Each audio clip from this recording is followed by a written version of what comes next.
What's up, everybody? Happy Friday Eve. I see Jay Thielen wrote in the chat already. The chat is buzzing, and welcome to a Thursday edition of Morning Cup of Hockey presented by Bet365. Open an account with Bet365 today and bet on a huge range of markets, whatever the moment. It's never ordinary at Bet365. So use our code NATION, NATION, in all caps. That's Colby Cohen. I'm Johnny Lazarus. We got Carter Hutton joining the show any second. If we want to just bring Carter on, honestly, for the start of it, Vic, if you want to bring Carter in, we were buzzing already before the show even started, so we're pretty fired up for today's show. And let me just ask you the first question to kick things off. I'll start with Colby before we pass it over to Carter. Should Connor McDavid be thrown out of the league? You always start with the guest, Johnny. You can't bring him in and then ask me the first question. Okay, fine. Carter, should Connor McDavid be thrown out of the NHL? Yeah, let's get rid of him. He's boring. He's just not entertaining at all. Yeah, honestly, it's nice to lead here. Honestly, thanks, Cobes. Normally, I'm the backup, so this is kind of rare for me to be out there. I think Johnny just feels bad because his Leafs President Trophy has dropped 3 straight, so he wanted to start off with me here today. But what a game! Obviously, a couple goals and vicious elbow there last night. What a sell by. What did you? I was gonna say, look, Ryan Johansson did leave the game and he didn't come back. Marcus. Sorry. But this isn't that egregious to me. It's a love tap. And again, I say this all the time. You hate the outcome, but I just am not that bothered by this. And I don't think this was some dirty, egregious play that deserved a 5-minute suspension and throw the book at him. Sure, you want to fine him. Fine him a couple $1,000 for it, because there's a small level of recklessness behind it. But I just wasn't that bothered by this play. I don't know. No, me neither. I'm with you there, Cobes. I think it's one of those ones where I think in McDavid's defense, he's used to guys trying to finish on him. And I think he's just preparing for it. Yes, it's a little bit, you can see a little bit of a chicken wing there. He knows what he's doing. He's not. Stupid, he definitely did. Yeah. I also think JoJo sells it too. I played with Marcus. Trust me. He's not the biggest nail gun out there in the league. So I think it's a sell job too by him. He's not stupid. He flopped like it was going out of style in a tight game like that. So I think that's the other thing. You don't fall like that from a hit like that. I mean, you even if you get your bell rung or you get caught off guard, it might cause a little head, or maybe you throw your hands up. But that was a snipe. I mean, you know the joke. The sniper got him. That's what it looked like. It looked like somebody from the 300s picked him off. It was bad. Now again, he didn't come back. Yeah, but that's the argument, right? I agree with what you guys are saying, but the fact that he doesn't come back is at what point do you separate that? Well, we'll see. We'll find out. I don't know. I feel like the diving needs to stop, though, right? Granted, maybe this is a different case, but I thought Mike Johnson made a good point of that. I don't know if you guys had seen during the World Juniors, there was so many dives, right? Everyone's trying to bait the international refs into calling it. And he made a point about if he had his own league, he would have reviewable, suspendable things for diving. And I'm with him on that. Yeah. That is something for me, hockey is supposed to be hockey. Yes, I know there's gamesmanship involved and you have to bait guys into penalties. And I hope Johansson's okay. He's a great guy. But in the same sense, when guys do dive and try to embarrass the referee, I wish there was some more repercussions for it because we don't want to turn it to soccer. Yeah, but Tommy T also just said in the chat, I got to ask this, Colby. What if the roles were reversed? What if that's Johansson on McDavid? Then this conversation is completely different. I agree, but I still think we would be it is fluff. It doesn't seem bad. It's light. I agree. It's easy to sit here and say what we would react to, and I know McDavid would have drew a lot more attention if it was him. Mm-hmm. Does McDavid dive though? He's never really been a guy that flops. I mean, he's, to me at least. I mean, he's never a guy that I've seen as much of an embellisher, honestly. And I think part of the reason is he just moves at such a higher speed than everybody else. So I look, again, you hate the outcome. I don't think the intention was there to injure. It certainly didn't look that way to me. I do think you could fine him for it. I wouldn't have any issue with that. I think, that would be appropriate, but again, hockey is a contact sport. Guys are running into each other. These things happen. And I don't know. I don't see it as badly as our chat feels about it. I mean, our chat was people were going at each other in the chat before we even launched the show, in the pre-chat, you have people, hard on both sides of it. But I do remember the Mike Johnson comment, Carter, from World Juniors. First off, I think Mike Johnson is about as good an analyst as there is. I don't think people in the United States just know quite how good he is because he doesn't get put in marquee U.S. games, right? He does those NHL Network games in the U.S. market where he's sitting in a studio. So you're calling the game off a monitor. But like Mike Johnson is at the top of the group. If there's a group of 4 or 5 analysts with, Ray and Eddie and, the top guys, Mike Johnson's right there. And I did think that was a great point. I think if you are a diver, and especially if you're a repeat diver, I think a 1-game suspension, I think, stuff like that, because you'll get it right out of the game. Guys will think twice about it.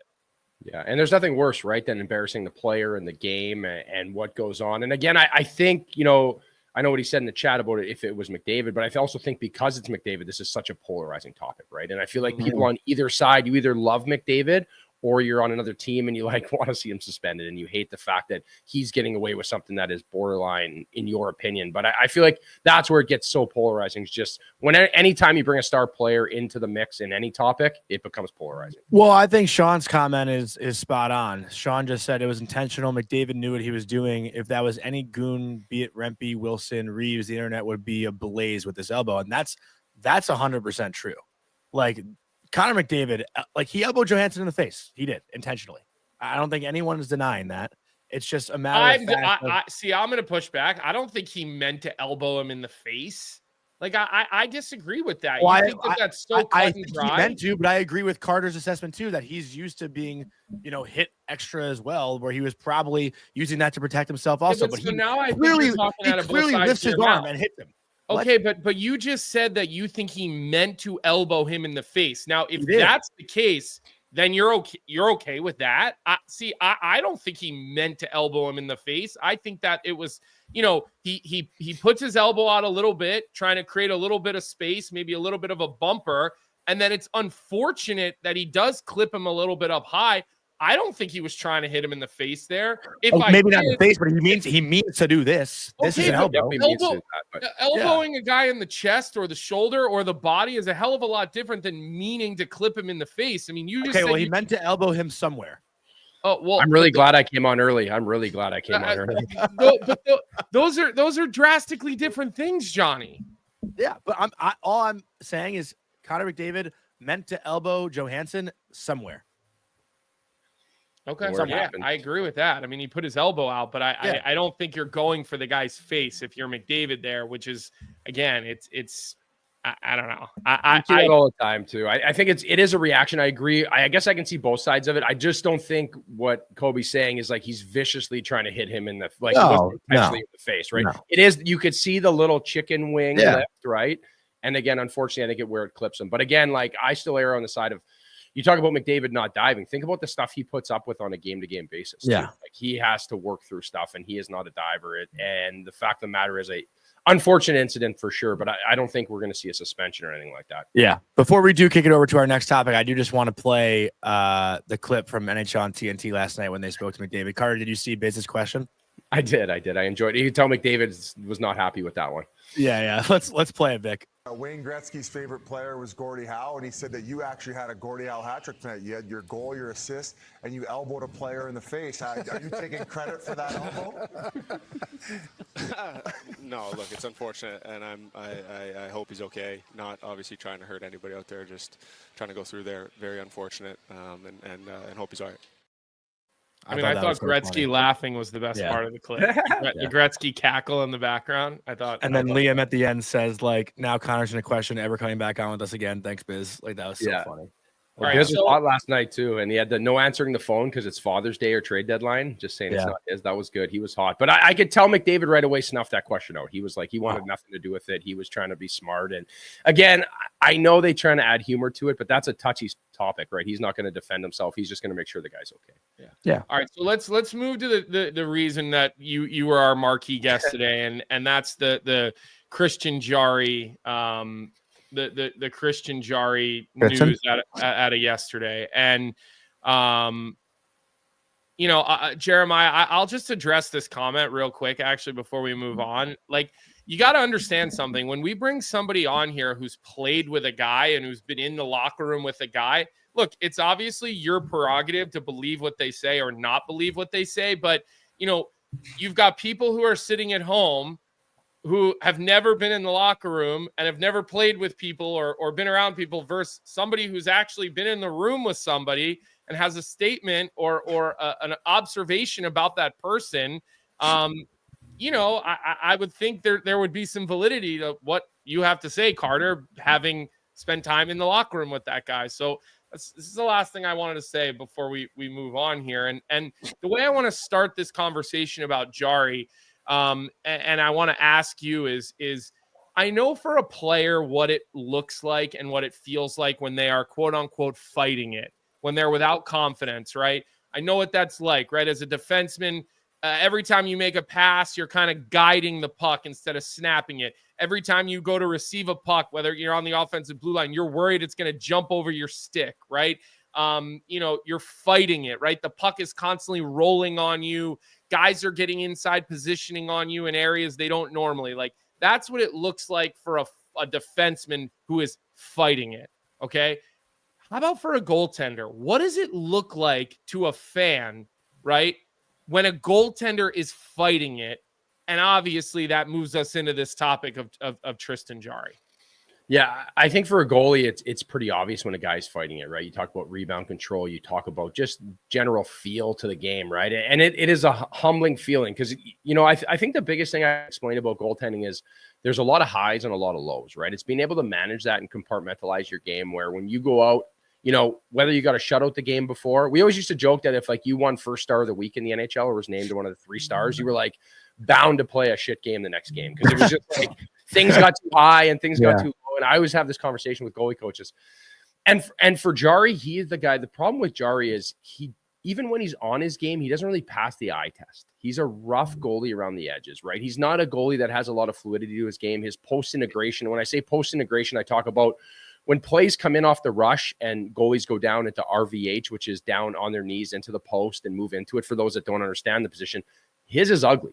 It's choppy. It's sloppy, even when he's playing well, but he's a very good puck reader, right? He reads the game well. He sees the puck. He makes first saves all the time. So now all of a sudden you have this ability to look, a little choppy, even when you're playing your best and years, he's had good years. In 22, he had 58 games played and a 919 save percentage. Like those are world-class numbers, right? And he's had a lot of good years. This is the only year he's been under 900 in the last 5 for the Pens, right? So it's not like he's been a total problem when you talk about the save percentage in the NHL, but now all of a sudden he's going through a tough stretch and he's fighting and it's ugly. And you're on this team that, in my opinion, are they rebuilding? Are they trying to win? I feel like Dubas has built this kind of 2-headed monster here where they don't really have the horses. And now all of a sudden your goalie's having a shit year. So I feel like everything just got magnified in the situation and he's making a ton of money. And I'm never going to knock a guy for making a ton of money, but when you make lots of money and you're a goalie, you have to perform all the time. And this year, I think just the eye test and him fighting it, it's just been a storm here for him in Pittsburgh. It's also not like Tristan Jarry's won a playoff series, right? Like Pittsburgh's, I know they've missed the playoffs the last 2 years, but he's had injury problems. They've gotten there. He hasn't really carried them. I don't think the Penguins have won a playoff round since their last cup, right? Since 2017. Was that the last time? It's been a while.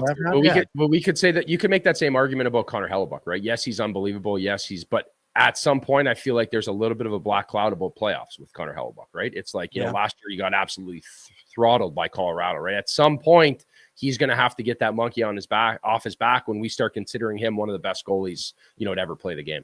This might be a stupid thing to say, and I'm just thinking about it now and thinking about it out loud.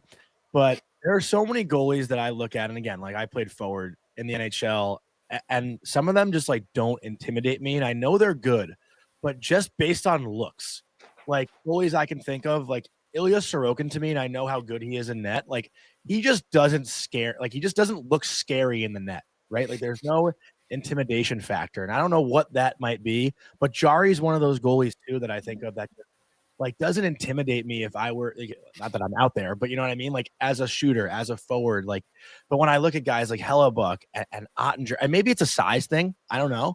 Even though Jarry's a pretty big guy, no?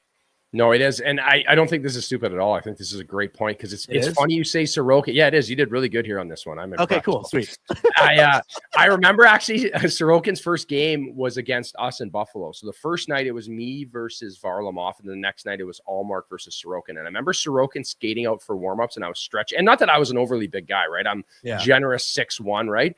But it's like the way you sounds a little generous to me, but right, we'll let it slide. Hey, look, Google me, buddy. The way you present yourself, right, in the net, and like just your presence, right? I agree. And Sorokin is a guy like I used to joke around with Mitch Korn because he was with the Islanders with Barry Trotz when Sorokin came in. I texted him, I remember after being like, hey, why don't you get Sorokin a chest protector? Because it doesn't even look like he's wearing a chest protector. Yeah, but he is so dialed in. He's so good. But I agree. There's goalies you just look at and you just know that they're like NHL guy. They have that presence. And it's something that I talked about a lot when I was playing and a goalie would get called up from the minors. They just don't look the part. And I couldn't agree more. And he doesn't. And Jarry's one of those guys, his gloves and blocker, like he doesn't have any flow to it. When I talk about the eye test and I talk about from other goalies, it's kind of choppy, but man, he is a puck stopper and it's obviously hasn't been his year, but overall you can say he's done pretty well. And I think sometimes goalies that have been in one organization for so long, it's like you're just anointed, like everyone hates you. You never became what they wanted you to become. And I remember Jake Allen having a bit of this in St. Louis. It was always like he just never really and he was good for the Blues. He was really good, but he just never who did they move off of? Did they have Bishop there and they moved Bishop? It was him and Bishop in Peoria playing against. I was in Rockford in the minors, and then they moved Bishop and kept Allen. Then they brought Allen up with Elliott, and then Elliott left and I came in. And it was like everybody hated Allen when I was there. Not hated, that's not the right word to put it, but I felt like there was just so much pressure on him because he was like homegrown, right? He was the draft pick. He was the next big thing, and it never worked out. And I feel like sometimes goalies in those markets, it's like a change of scenery. And if you talk about Jake Allen, you're like, went to Montreal, did great. You know, he's been a great goalie throughout, you know, and in Jersey, he still had his up and down, but he's been a reliable goalie. But if you never meet like what that upside is, what they think you're going to be in your own market, your drafted market, I feel like there's just so much added pressure that like bogs goalies down. Yeah. Well, and it's funny. Jake Allen seemed to pick his game up when the pressure came off, right? And I love Jake Allen. He's a really nice guy. I've met him at a couple of weddings. I mean, has this like beautiful family, and like he's you know, you obviously know him from playing together with him. A guy that I just root for. Like I wouldn't say we're friends, but I root for him because he's such a nice guy. But I kind of have seen that pattern out of him. So my next question for you, kind of in line with where we started with this, is I always see when a goaltender is struggling, especially to that magnitude, they go back to their city, they work with their goaltending coach, and they always talk about getting back to the fundamentals and getting back to the basics, right? What does that look like, right? And I don't know if that's something you could go to your own experience with, or you witnessed your goalie partner go through in their career. But, you know, I think as an audience, by the way, I'm including myself in this here because I wasn't a goaltender, and I think goaltending is just so different than the rest of the game of hockey. So I don't pretend to really understand. But like, what does that going back to the city, working with their goaltending coach, and what does that actually mean? And just so you know, Big Willie Styles in the chat asking if Johnny or I could score on Carter Hutton. I have scored on Carter. Yes, so I'll put that out there. We got to find that clip. I've accomplished that before. Not many times, but I did accomplish that at least once or twice. I'm pretty sure you scored a stinker on me in Lowell, like snapped it, and I went to catch it in my glove, and like my glove like went in. And is that right? Am I right there, Cobes? I usually remember goals pretty well. Like that, and I actually think I had an overtime one against you that was right along the ice. Power play. I didn't get all of it. I was probably screened for sure. I didn't get all of it, and I beat you. I beat you like floor cheese, which was totally not what I was going for. But that's probably why it scored, because I wasn't beating you. I wasn't going to beat you on the glove side. It wasn't going to happen. So we had a lot of battles with BU, but you know, honestly, I guess circling back to your question, like about goaltending and what you deal with, is it's such a fragile position, right? And again, you talked about when you're off and you're trying to guide a pass instead of just playing, right? Having that freedom to, you just play and just be free of your mind, I think is so important, right? So that's where it goes with like the sports psychology side of being able to be like mentally strong to manage those highs and lows. And for me, that was something that was super important, right? Especially as I got older in my career and you start a family and you have so many things going on at home, whatever was going on, I was able to go to the rink and like get away from it. But what happens sometimes when you're not playing well is you want to do more. Right? You want to take more shots. You want to stay out longer. You want to work harder. You want to find a way out of it. Because majority of guys got there based on work ethic, right? There's a skill set that comes with it. And I think paired with work ethic is what makes you good. But sometimes it's the simple things of goaltending that get you where you need to be, right? And when we talk about going home to work with a goalie coach or kind of have that, like, maybe that safe space where you can train. And I think the basics things that I tell goalies I work with now is the same thing you're doing at 8 years old, 10 years old is the same thing you're doing at 35. Like Connor Hellebuyck is doing, right? It's simple movements, it's basics, right? And I think from there, that's when you really learn to become like who you are, right? So finding your basics and getting away from it. And I think what a lot of goalies struggle with now is the fact of the matter is playing in the NHL or playing at high levels, it's so cutthroat. And we had Ryan Miller on Leafs Morning Take the other day, and I think it was a really good point about where Canadian goalies are at versus American goalies. And American goalies go to a program or they go to a U.S. college and they're there for 4 years. They're committed to them, right? Where in the OHL, it's so cutthroat, right? And you don't have a chance to like deal with like shortcomings and, develop where like, say you play in the OHL for a certain team, you have a bad stretcher, you're gone, right? They got a new goalie and you're out of there. Now all of a sudden you're like mentally shot, right? Where I look back on my career, it was those like shortcomings and times where I struggled that made me better. Because I learned how to manage the shitty times. So then when I was in the good times, it was like, I knew how to own that as well too. So that's where I always feel like not rushing goalies and making them, simmer in the American League and learn how to deal with that outside of the NHL. Because once you get to the NHL, you got every show like this, every Twitter bot, everybody is on you. I would get like death threats when I have a bad game in Buffalo, right? Like it was nuts, right? And I was like, but I was at a point in my life, in my career where I was like, whatever, it's fluff, right? My paycheck's going to show up. I'm going to do what I need to do, right? But imagine being a young guy and you're playing for the Leafs, right? Or you're dealing in a different market where everybody's all over you. So I feel like that's where goalies tend to have like their safe space, where it's like, I know I can work here, develop, and then do what I need to do while trying to block out all the noise. Yeah, and it's funny you talked about like just the look of a goaltender. I think about when I was working in Chicago the last couple of years, they kept calling up Arvid Soderblom, or I don't know how we're saying it this year, but and he never looked like an NHL goaltender to me. Like I couldn't tell you technically why, but there was just something off with the eyes. And I know this year it seems like he's at least steadied that a little bit. And I also, while I'm talking about Chicago, I can't not mention how good Peter Mrazek has been in those few years in Chicago. Although, again, it goes back to that whole, there's no pressure in Chicago. Like, you let in a stinker, you're going to play the next game. There's not like a serious, obviously, you want to quote unquote win, but maybe not for them there in Chicago. But I guess as you said that, I started thinking about guys that I'm maybe seeing and playing in the league. And listen, even in Philadelphia, Fedotov might be 17 feet tall, but he just doesn't, the way he moves and the way he goes side to side just doesn't look normal to me, I guess. Yeah, and this is honestly a common thing and something that this is one thing, honestly, Cobes, that kept me out of the NHL for a long time, guys. Like, everyone would always tell me, like, you're not patient enough. In my mind, I was like, what do you mean more patient? Like, I need to get to the NHL. I need to be quicker. Like, game's faster. But when you learn to the net's not going anywhere, right? The net is not going anywhere. If you learn to present yourself, fill space, shift into pucks. So now you talk about never leaving like post line. So if you took a puck out to the, I don't know, wherever, top of the circle. I don't know if you guys ever seen this at hockey camps or where they would have dog leashes come to the post, right? So we talk about playing the box in front of us. So if you took a puck out to the neutral zone and lines came off it to the crossbars and to the bottom posts, right? And I'm standing inside those 4 lines. I need to save any puck that are inside there. So all I'm really playing is the little box in front of me, if you really start to understand that. But what happens is guys want to chase pucks outside of the net, right? And now when you get to the NHL, Soderblom's a great example of that. Last year, it's like this young guy's playing on emotion. He's chasing the game, right? I want to get pucks. I want to make saves, where you're putting yourself in a bad situation after the first save. Yes, you stop the first one, then it gets ugly. And I think for these guys that start to adapt better and you see their game becomes more boring and it's all about presence because they've learned how to play inside that box and just let the game come to them. I want to bring something up too that I think is maybe more relatable for guys who played forward or D than it might be for goalies, because I know for me personally, whether it was junior or college, that there were so many nights where I just like didn't feel physically at my best.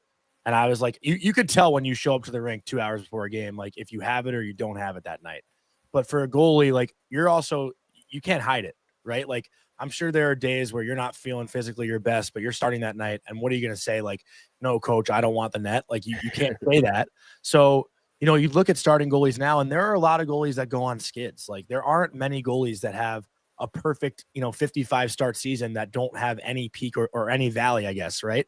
So are there nights like that you see, maybe you can tell because you're a goalie, where a guy just doesn't have it, but he's battling through, maybe a 3-game, 4-game stretch where you can just kind of tell he's physically off? Because, for maybe a guy like Colby or I, it's hard to tell, but we could easily spot it when, you see a forward or D that can maybe get away with it a little bit more because they have line mates to help them. And Johnny, we talk about on the show, like as a skater, you got to have a B game. Yeah. I know you've heard that before, Carter. Like what's your B game, or even what's your C game? Like, especially when you're in an American league and you're fighting between your A game and your D game and your A game, and you're learning how to adjust to pro hockey. It's the guys that generally get out of that league.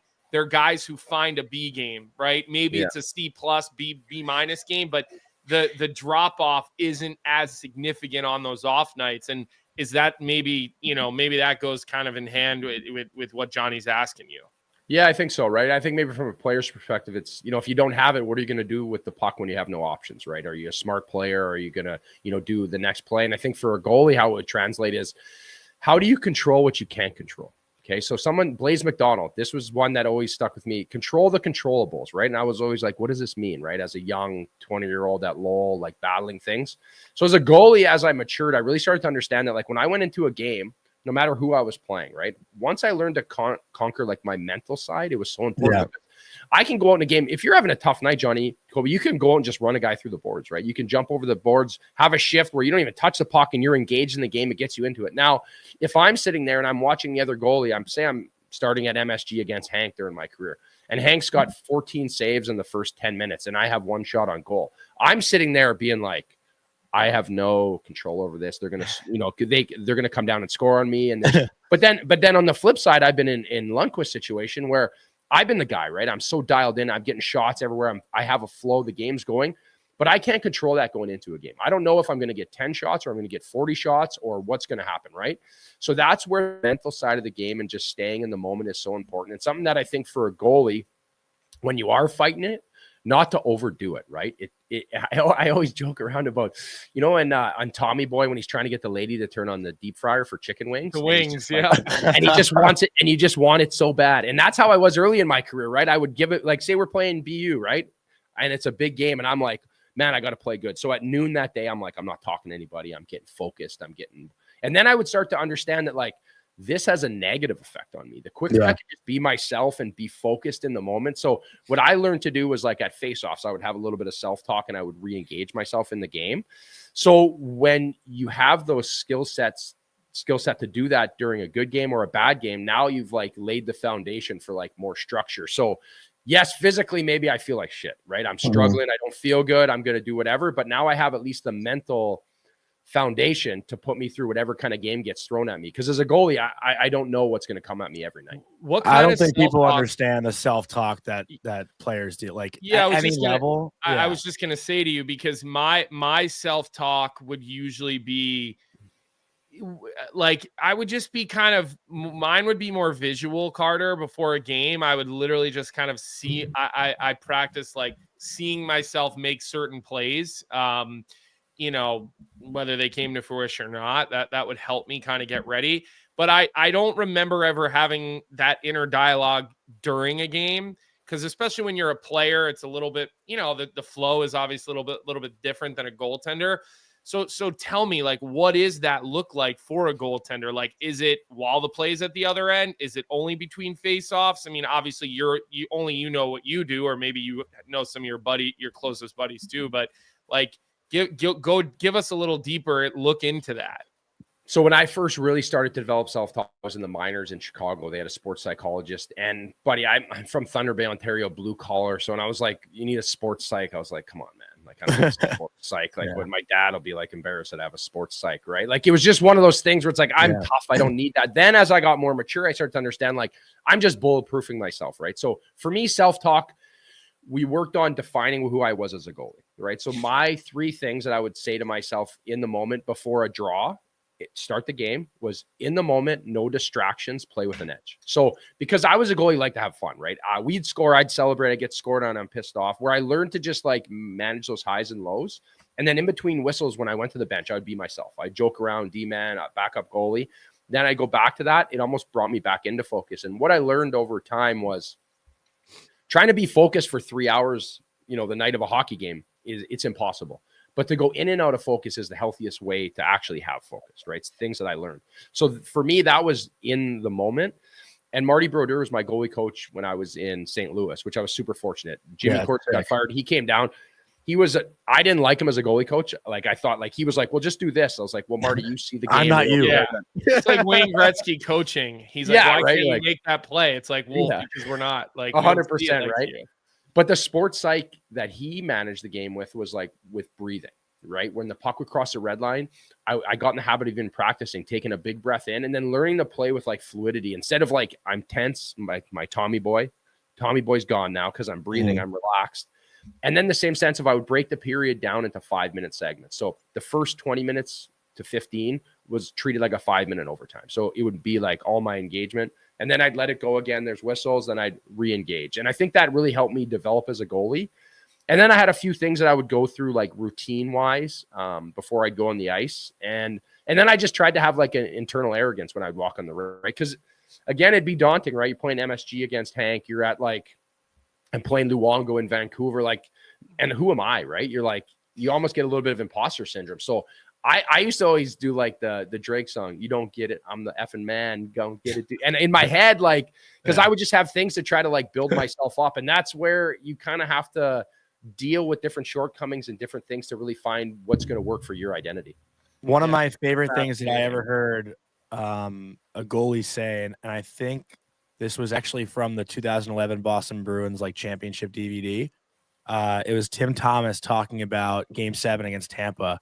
And Tim Thomas said, I wasn't afraid that I was going to let one in. I was afraid that Dwayne Rollison wouldn't.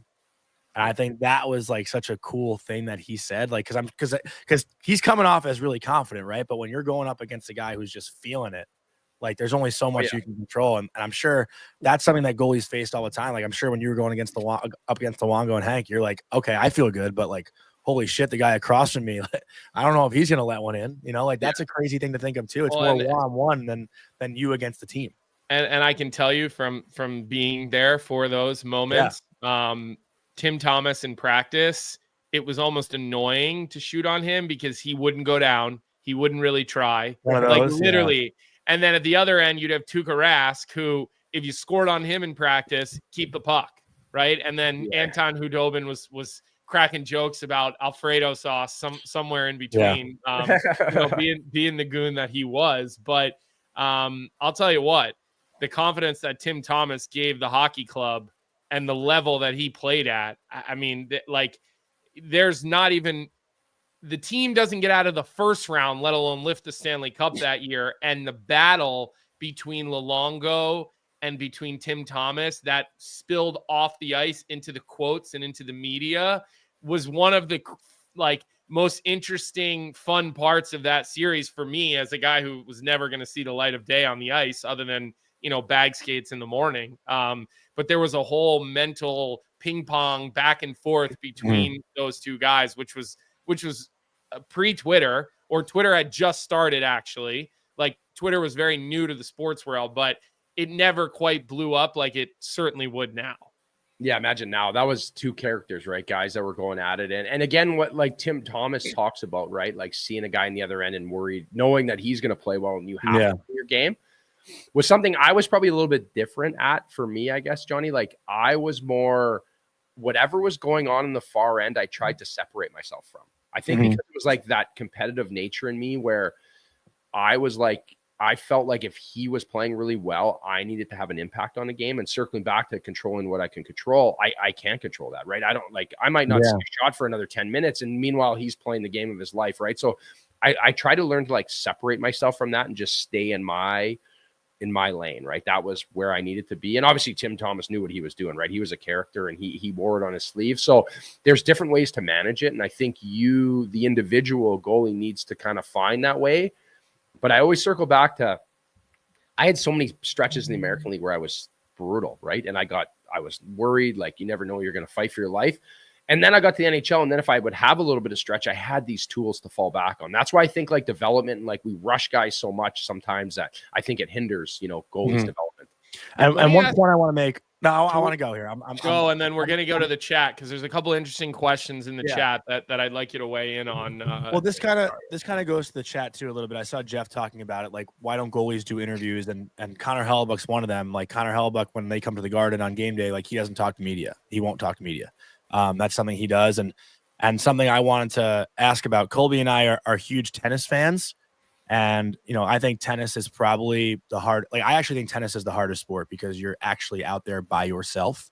And I think something that people don't necessarily appreciate about goalies is, listen, when I'm having a tough shift or I need someone to like help me mentally with my mental psyche, like I go back to the bench after a shift and I'm talking to my line mates, right? Like when you're a goalie, you're on your own island. Like you don't get to go to the bench very often, maybe like a media timeout and whatnot. But I think that's something that is so different from the 5 players on the ice. And that's why maybe goalies are a little different with their pregame routine and whatnot, because you truly are alone. You're in that net by yourself for 60 minutes. So did you have like any, pregame stuff where you wouldn't talk to media when you were starting and stuff like that? Or, anything weird like that?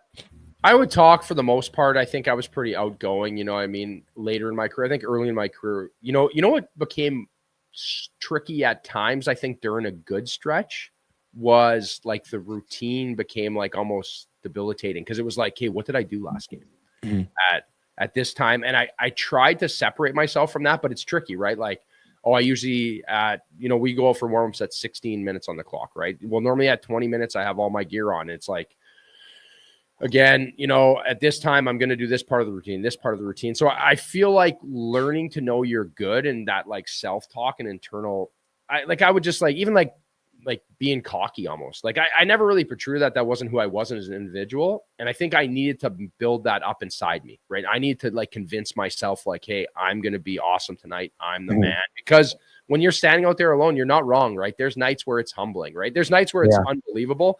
Or you've just given up 3 in the first period against a team and you're going to take a drink of water and the fans are just going absolutely nuts. Yeah. It feels like the rink's closing in on you.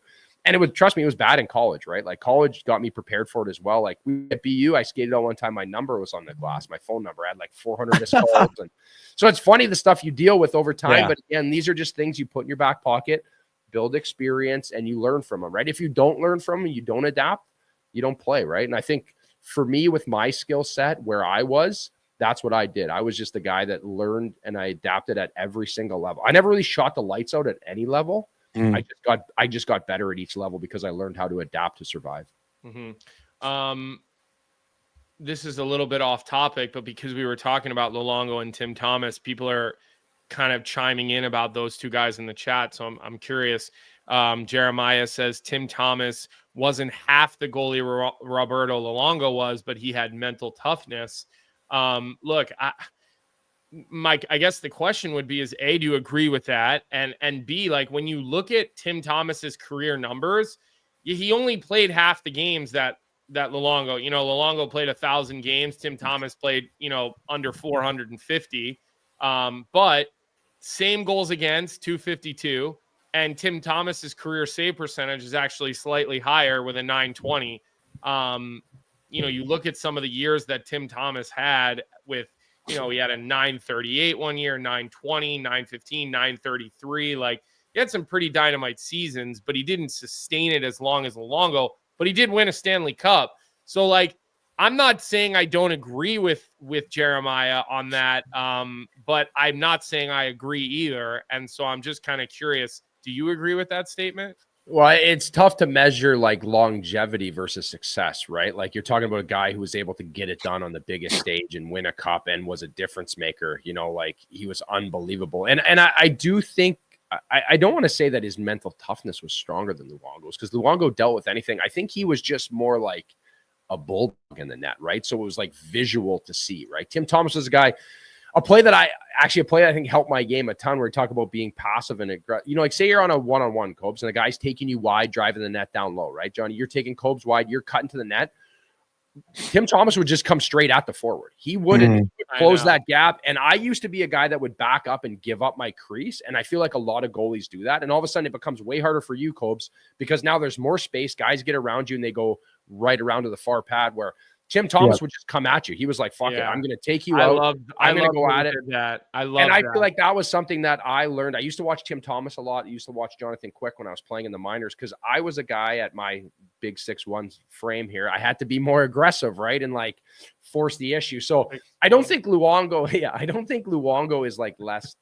I think it was just like the visual of like what Tim Thomas brought to the table. I think obviously in success, he has a Stanley Cup, right? Luongo, you know, with what he did. But I also think there's mental toughness in Luongo being able to grind it out for so many years. And he was 1,044 games. He was an animal to his routine, right? And I had Tommy Powers, who I played with in UMass Lowell, was a trainer for Florida Panthers for years. He dealt with Yager, who was a beauty.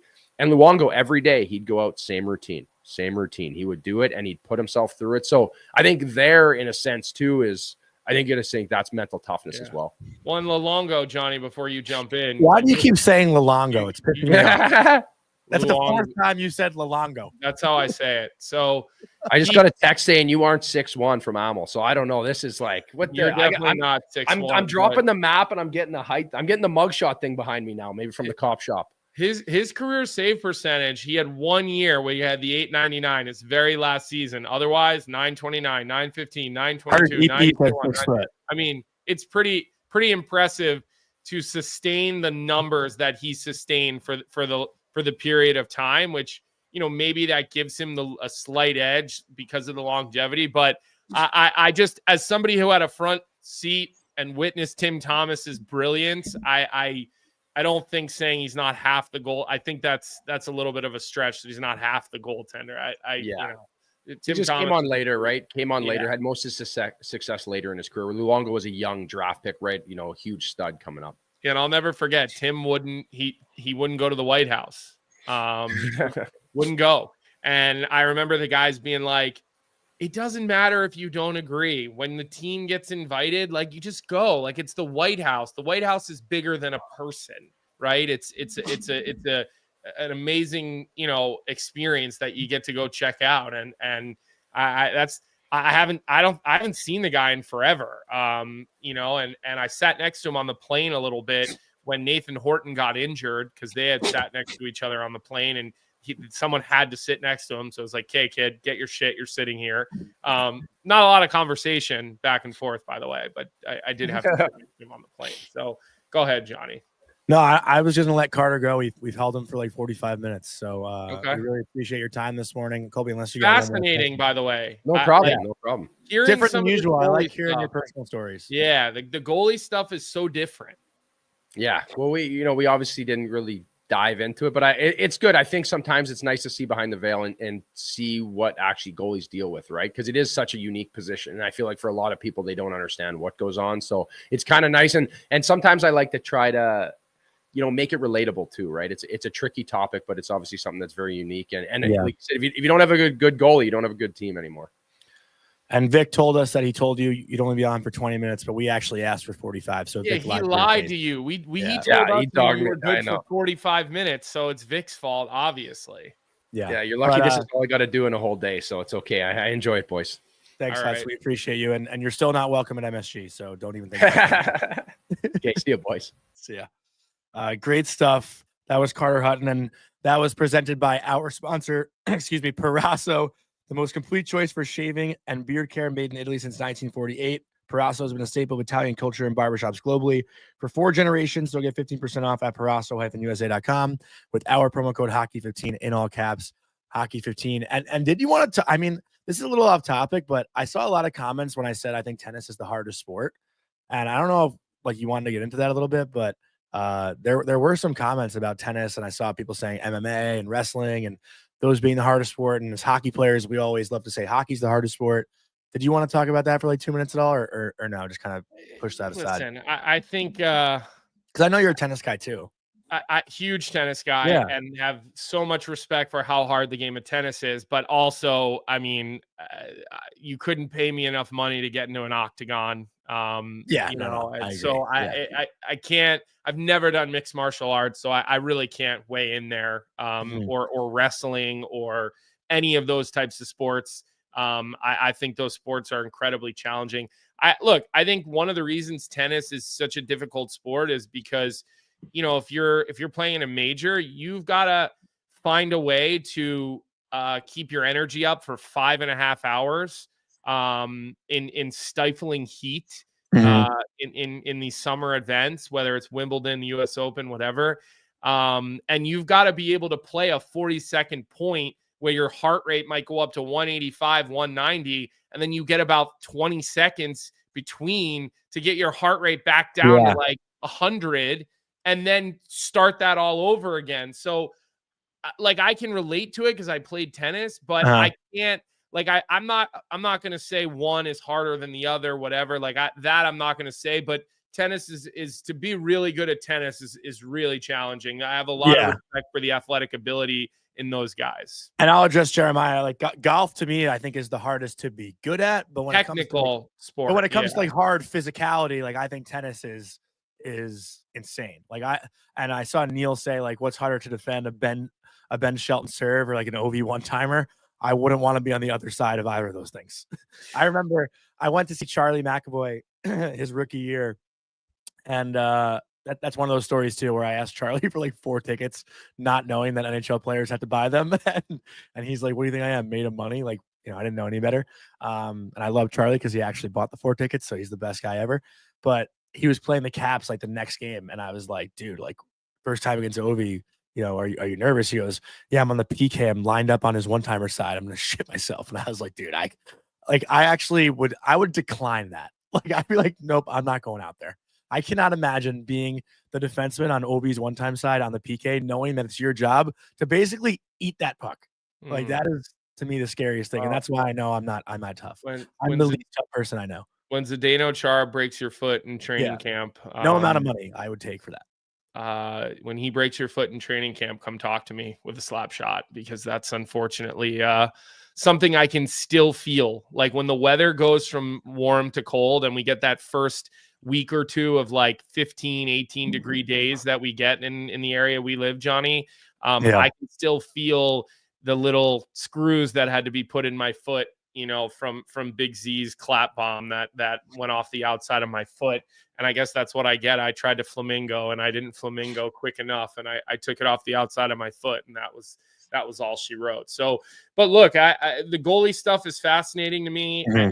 It's a topic that I feel like I have the most to learn about, especially within broadcasting. We didn't even ask him about Logan Thompson. We didn't ask him about Mackenzie Blackwood. I know those were topics we wanted to get to, but I was I enjoyed listening to him talk about the behind the scenes on a goaltender. Hopefully you guys all liked that. Obviously last night's games were not overly eventful. Honestly, I was thrown off. I turned on the TV at like 7:30 thinking I saw Jeremiah's tweet. That's how I knew the game started at 6. I didn't realize it started at 6. Thinking I was going to turn on the start of a game, and it's in the third period and Carolina's starting to push. And I'm like, oh my God, I guess I missed most of this game. And then I watched a good portion of that Minnesota Edmonton game. I'll tell you what, that game was fast. That game was fast. And I don't know if you caught Bill Guerin in the booth at all. He's the best.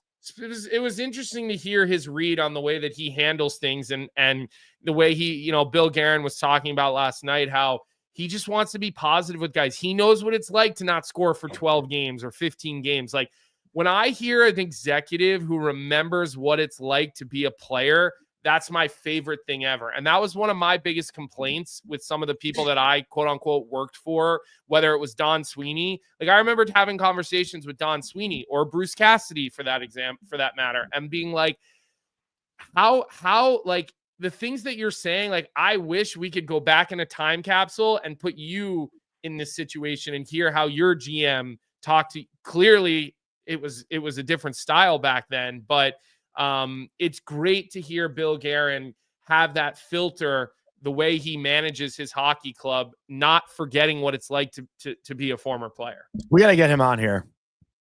I think Probably we can. could. I think we could. Yeah, I think we could. I mean, it might be tough. Might be tough right now with Four Nations coming up. Maybe not.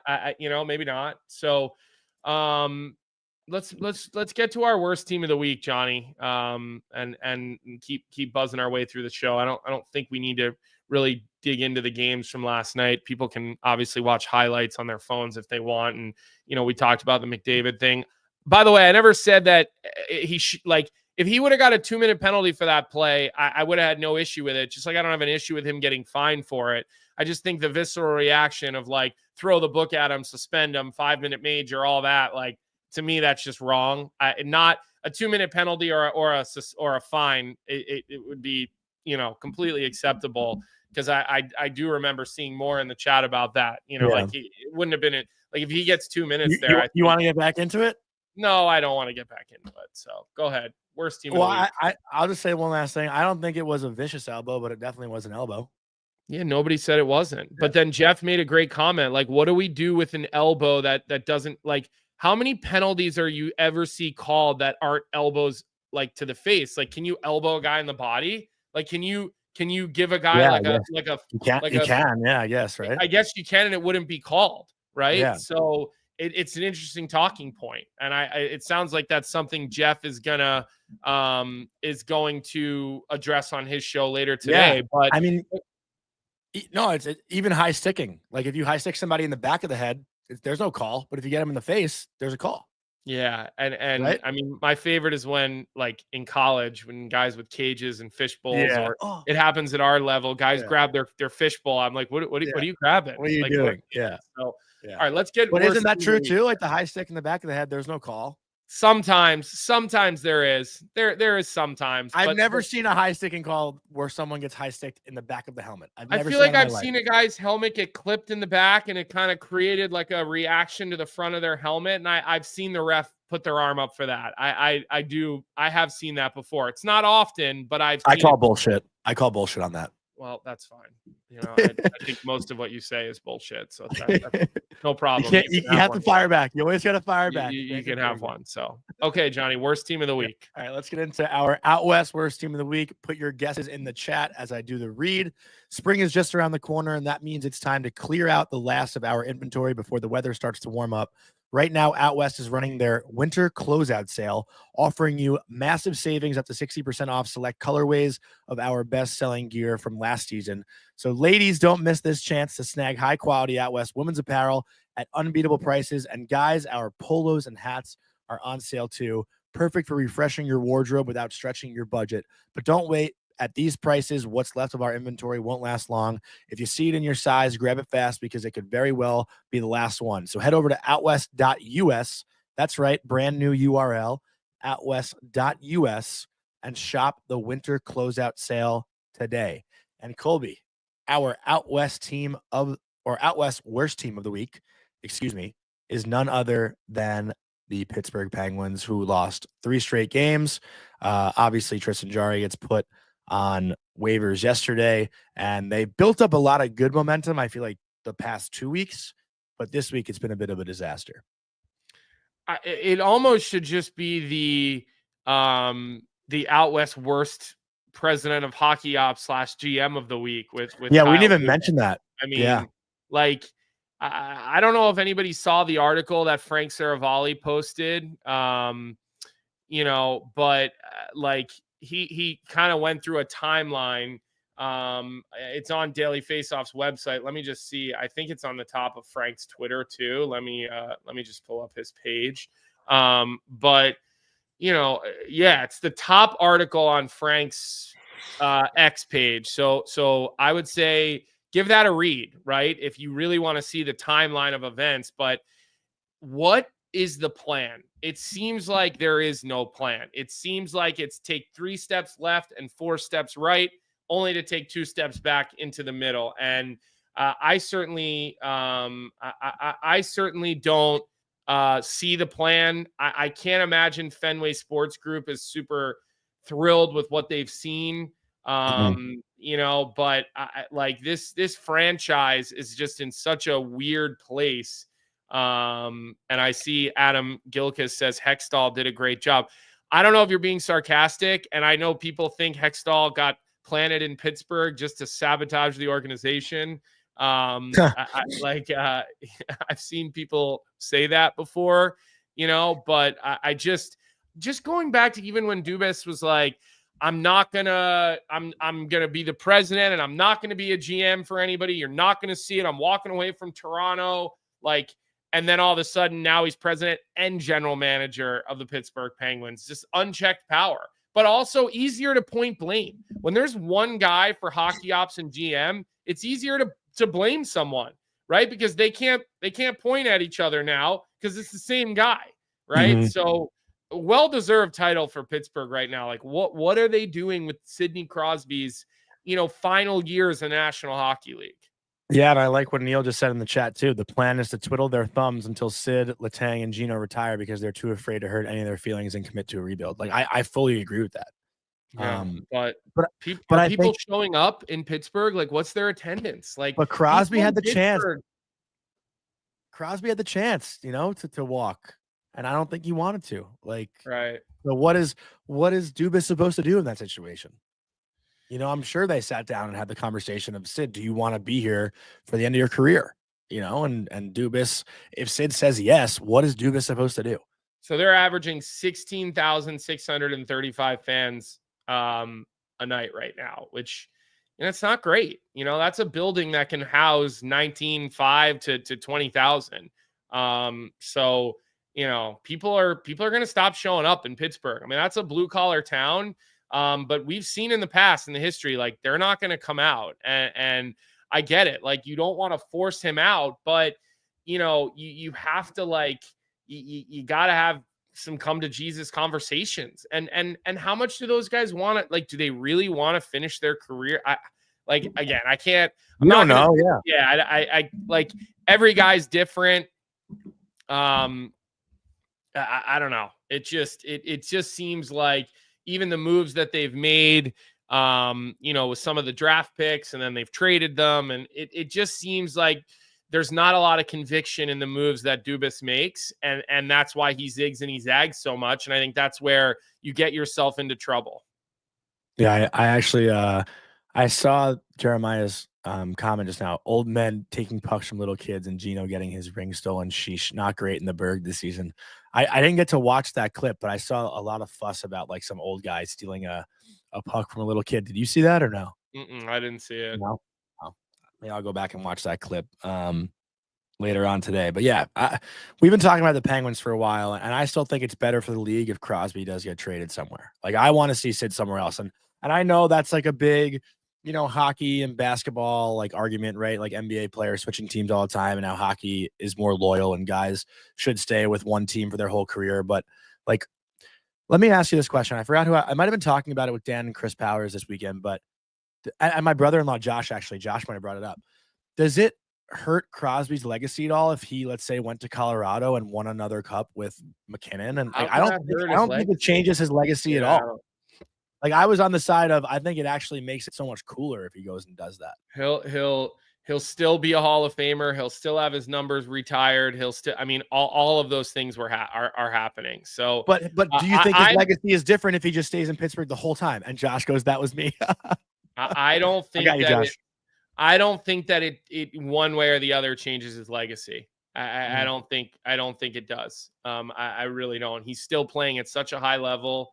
No, is the answer to your question. I don't. I'm with you. I'd like to see him go elsewhere and go be brilliant in the playoffs one or two more times before we potentially have to say goodbye to a guy who you can argue saved the National Hockey League. One of two. Him and Ovi. They came in at a time when this league was not in a good place. So, but we'll see what happens. Like, it's certainly not happening this year. But as we're talking here, the Maple Leafs have placed John Tavares on IR with a lower body injury. In a corresponding move, Fraser Minten has been recalled by the Marlies. So more trouble in paradise for Vic's for Vic's Toronto Maple Leafs. Are Maple Leafs part of the Betway or excuse me, the Bet 365 tonight? So Corey in the chat called my pick out. He just said, where is it? Corey Telfer? It's an L. Yeah, Corey Telfer just said Laz Tavares on IR, Devils money line tonight, and I guess we'll go into Bet 365 because that is the play tonight. We are taking the Devils money line after a tough loss against Florida the other night in the shootout. Toronto's lost 3 in a row. We were actually going to go Toronto as our worst team of the week this week, but we thought with all the drama surrounding Pittsburgh, it was a little bit more. But that's a Tavares injury. And did you see the clip in practice yesterday, Colby? That was rough. Yeah, that was rough. I don't know. Did they come out and say what the injury actually is? Lower body. Okay, lower body, so nothing specific. Yeah, so we're going Devils money line tonight. But I wanted to go back to Jeremiah's question, and this is like specifically for me, just because Colby, I don't know if like you can really answer this because you're not really a fan, I guess. But Jeremiah said, if Hank could have won the cup with a different team, would you have cared? And there's nothing I wanted more as a younger hockey fan than to see Henrik Lundqvist win a Stanley Cup. While I did want it to happen with New York, obviously, it would have hurt to see him win a cup in a different jersey, only because he didn't win one here. Like, that's why it would have hurt. Had Hank won one in New York and then went on to win another one somewhere else, I probably wouldn't have cared.